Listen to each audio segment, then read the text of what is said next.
ഇന്ന് നമ്മൾ കേൾക്കാൻ പോകുന്നത് സത്യസന്ധതയുടെ വില മനസ്സിലാക്കി തരുന്ന ഒരു മനോഹരമായ കഥയാണ്. ഒരിക്കൽ ഒരു രാജകൊട്ടാരത്തിൽ പുതിയ ഖജനാവ് സൂക്ഷിപ്പുകാരനെ നിയമിക്കാൻ രാജാവ് തീരുമാനിച്ചു. രാജാവ് മന്ത്രിയോട് പറഞ്ഞു, നമ്മുടെ പ്രജകളിൽ നിന്നും വിശ്വസ്തനായ ഒരാളെ ആ പദവി ഏൽപ്പിക്കാനാണ് ഞാൻ ആഗ്രഹിക്കുന്നത്. അതുകൊണ്ട് ഞാൻ പറയുന്നത് പോലെ മന്ത്രി ചെയ്യണം. മന്ത്രി പറഞ്ഞു, അങ്ങ് പറയുന്നതെന്തും ചെയ്യാൻ ഞാൻ തയ്യാറാണ്. രാജാവ് മന്ത്രിയുടെ കയ്യിൽ ഒരു സ്വർണ്ണ മോതിരം കൊടുത്തിട്ട് പറഞ്ഞു, ഇത് പ്രജകൾ ചന്തയിലേക്ക് പോകുന്ന വഴിയിൽ അധികം ആരും ശ്രദ്ധിക്കാത്ത രീതിയിൽ ഇടുക.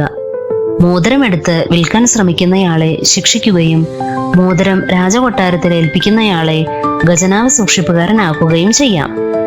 മന്ത്രി രാജാവ് പറഞ്ഞതനുസരിച്ച് പ്രജകൾ ചന്തയിലേക്ക് പോകുന്ന വഴിയിൽ സ്വർണ്ണ മോതിരം ഇട്ടു. അതുവഴി പോയ പലരും അത് കണ്ടില്ല. ചിലർ കണ്ടെങ്കിലും മൂല്യമില്ലാത്തതായി കരുതി മോതിരം അവിടെ തന്നെ ഉപേക്ഷിച്ചു. കുറച്ചു നേരം കഴിഞ്ഞപ്പോൾ സൈനിക തലവൻ ആ വഴി വന്നു. വഴിയിൽ കിടക്കുന്ന മോതിരം കണ്ട് അത് രാജകൊട്ടാരത്തിലെ വിലപിടിപ്പുള്ള മോതിരമാണെന്ന് അയാൾ മനസ്സിലാക്കി. അത്യാഗ്രഹിയും ദുഷ്ടനുമായിരുന്ന സൈനിക തലവൻ ചന്തയിലെ കച്ചവടക്കാരുടെ അടുത്ത് അത് വിൽക്കാനായി ചെന്നു. ഇത് കണ്ട മന്ത്രി അയാളെ പിടിച്ച് രാജാവിന് മുന്നിൽ കൊണ്ടു നിർത്തി. ധാരാളം സമ്പത്തും ഉയർന്ന പദവിയും ഉണ്ടായിരുന്നിട്ടും രാജാവിന്റെ മോതിരം വിൽക്കാൻ ശ്രമിച്ചതുകൊണ്ട് രാജാവ് അയാളെ പദവിയിൽ നിന്ന് നീക്കം ചെയ്യുകയും കർശനമായി ശിക്ഷിക്കുകയും ചെയ്തു.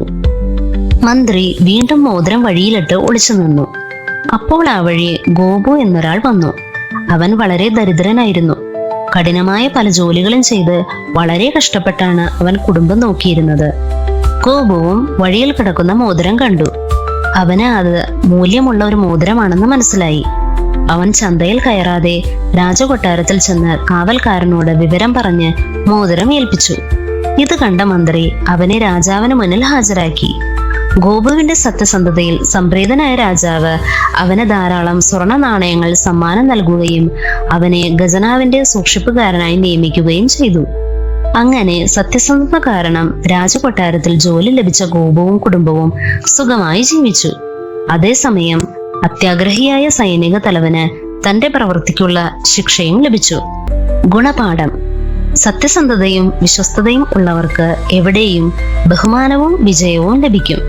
മറ്റുള്ളവരുടെ വസ്തുക്കൾ സ്വന്തമാക്കാൻ ശ്രമിക്കാതെ അവ യഥാർത്ഥ ഉടമയ്ക്ക് തിരികെ നൽകണം.